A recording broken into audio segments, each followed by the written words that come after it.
Your cat just sprinted across the apartment at 2 a.m. for no reason, then collapsed in a sunbeam and refused to make eye contact for 6 hours. You've probably joked that your cat is AuDHD coded. That's AuDHD, shorthand for autism, plus ADHD. It's everywhere online right now. But here's what nobody's explaining. The specific behaviors people point to aren't random. They map almost perfectly onto real documented neuroscience. Stick around, because behavior number 5 is the one that made me rethink my own cat completely.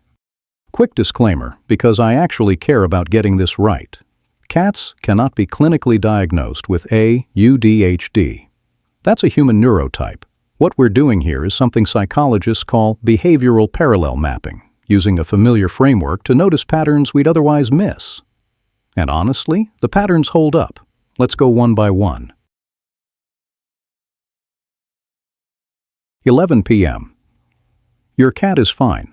11:01 p.m. It is committed to a full-speed lap of the living room like the floor is on fire. In humans, sudden bursts of unregulated energy followed by total stillness are a hallmark of attention dysregulation, the brain's executive function struggling to modulate arousal levels smoothly. Cats are crepuscular, hardwired to hunt at dawn and dusk, and that stored energy has nowhere to go except out. Same biological pressure, same release valve. You open a plastic bag. Your cat is now in another zip code. This isn't drama. It's sensory processing sensitivity. Some nervous systems, human or feline, don't filter incoming stimuli the way most do. A crinkle, a vacuum, a doorbell. It doesn't register as loud. It registers as too much, immediately. There's no gradual ramp-up. It's 0 to overwhelmed. And if that sounds familiar to you personally, keep that thought. We're coming back to it. Kneading, tail flicking, that weird chattering sound at birds through the window. In clinical terms, repetitive self-soothing movements are called stimming, short for self-stimulatory behavior. It's not a quirk, it's a regulation tool. The repetition itself lowers physiological arousal. Your cat isn't being weird, your cat is regulating. Same mechanism, different species. But the next one is the behavior that gets the most comments on this exact topic, because it's the one that hits closest to home for the humans watching. Before that, if you're the kind of person who's already mentally cataloging which of these your own cat does, hit subscribe. I break down one overlooked psychology pattern like this every week, and you do not want to miss the next one. 1 toy out of 40 toys. Your cat will ignore the other 39 forever. This mirrors hyperfocus, the ability to lock onto a single stimulus with total, almost trance-like attention, while everything else fades out. In humans with ADHD, this shows up as an intense, narrow special interest. In cats, it's the one specific crinkle ball under the fridge that matters more than food.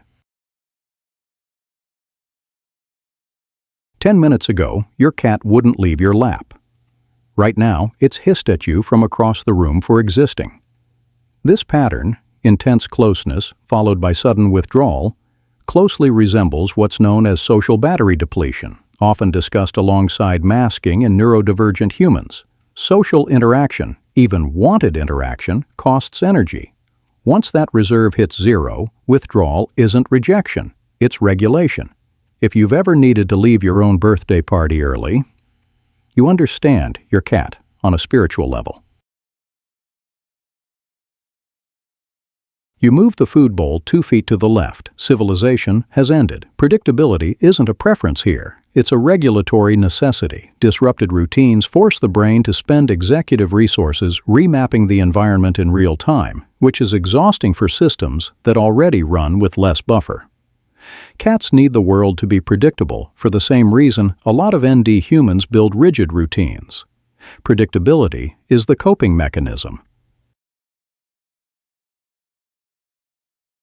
You call your cat's name 11 times. Nothing. You unwrap a single slice of cheese in the next room. Cat is now standing on your chest. That's not defiance. That's the salience network at work, the brain system that filters which stimuli are worth conscious attention.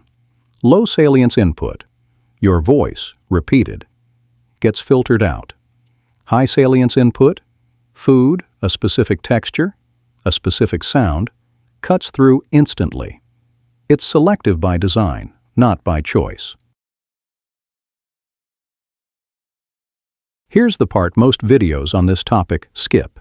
Cats didn't get more AuDHD. We got better language for noticing patterns we already lived with. A huge percentage of people drawn to this exact trend are themselves neurodivergent, and recognizing these patterns in a pet, something outside yourself, is easier than recognizing them in the mirror.